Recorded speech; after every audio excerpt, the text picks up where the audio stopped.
Thank you for joining us. I'm Courtney Cole with the WBZ News Update and a look at our top stories. Now, we now know the name of the man who was hit and killed by a commuter bus. This was on the Northern Essex Community College campus in Haverhill. Now, the Essex District Attorney's Office identified the victim as Robert Skinner.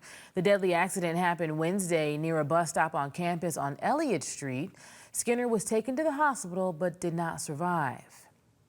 A 21-year-old Quincy man is set to be arraigned today for allegedly crashing into a South Boston building after trying to outrun police. You're getting a look at video of the scene here. Officers say Cedric Fortune ran a red light at the intersection. This was at the intersection of Frontage Road and the Mass Ave connector last night. Police tried to pull him over, but officers say Fortune did not stop. Troopers later responded to reports of a car into a building on Broadway, and officers say it was the same car that had fled the traffic stop. Now, Fortune is facing a number of charges. At least one passenger who was also in the car remains at large.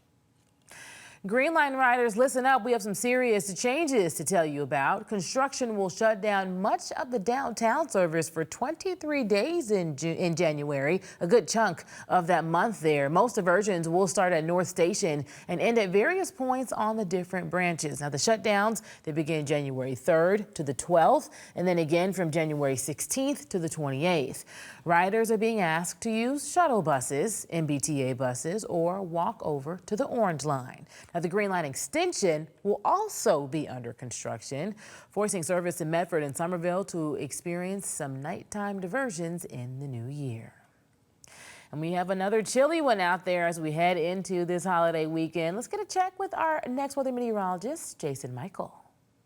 Another delicious day, Courtney, across the area today. We have a lot of sunshine out there, light winds in some areas, breezy winds in other areas, but a lot of cold. We got a lot of blue on the map yet again with widespread 30s, even some feels like temperatures into the 20s. We're still crawling in terms of warming things up today because of the area of high pressure. Yes, it's great to provide stability and sunshine. Also great in the summer months, but in the winter months, very clear skies, very cold weather moves back in. And this is why you're seeing such a drag in our temperatures on our Friday morning here. Heading into the afternoon, though, look at our wind chills are still struggling to get out of the teens in some areas over in central Mass. Around 30 degrees, it feels like here in Boston. Even the Cape and the Islands struggling as well. Now, moving forward, what does the forecast look like? Well, not a whole lot is happening. Okay, once we get past, let's say Christmas on Monday, then we start to see changes become a little bit more pronounced. Our next system is going to be crawling through the country, not moving too terribly fast. But until then, hey, we're dry and we're also clear. The rest of our Friday looks great. A few passing clouds are going to be possible. Notice as the high moves out, now we're starting to kind of return flow, some of the clouds moving back in. But temperatures will still be cold tonight, tomorrow, and likely the night thereafter. But again, we're going to start to warm things up in the afternoon hours. Hour by hour forecast. Look at this. This is how we tick off our 30s in the afternoon. We'll likely crest around 2-3 p.m. today. Remaining in the mid-30s as far as the city is concerned. Brisk chill sticking around. Notice the gusts still approaching 20 miles per hour in several areas.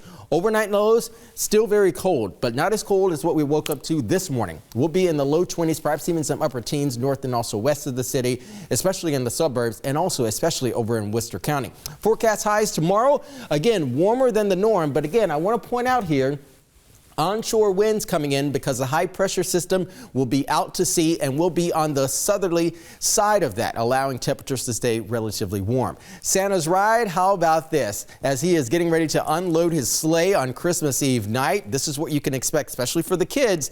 Remember, they have to put out the cookies as well as the milk. Around 8 p.m., it'll feel like mid-30s across the city, especially in areas north and west. Lighter winds, a bit chilly again around midnight as he's coming down the chimney. But on Christmas morning, especially if you're unwrapping the presents, perhaps even going to Mass on Christmas morning, we'll be in the mid to upper 30s and climbing into the afternoon for feasting around the 50-degree mark. And if you're like me, you maybe make a run or two back to the kitchen. You'll probably need to walk that off at the end.